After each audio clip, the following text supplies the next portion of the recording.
Hey guys, Nicole, and for this week's nail art look, I did some little neon cactus nails with some rhinestones and some studs, and it's all freehand with gel polish. So I started off with the Chat Perfect Match in the shade Peach Blast, as well as Madame Glam's Perfect White just for a base for the cacti nails. Cactus nails? I'm not really sure.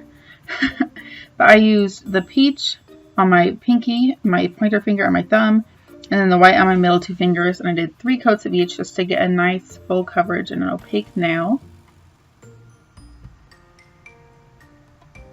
And then once that was cured, I'm taking a Bundle Monster Very Fantastic, Madame Glam gel polish in the shade Caribbean Sea, and another gel polish in the shade Perfect Black. So first I started off with a little base of the cactus nails, and I did a couple steps here. So in between each color I just flash cured for like 5-10 seconds just to make sure it was set and it wouldn't mix with the next color. So you can just see freehanding little cactuses here, just a little straight line and then some little like arms off the side. Next I just added a blue base to the bottom, like a little planter. And then I just took some darker green to add a little bit of detail.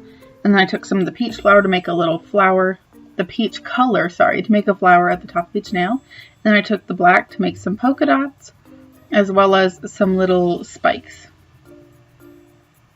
Thistles, you know, you get the gist, they're cactus nails. So the key is you just want to make sure you don't have a bunch of polish on the brush.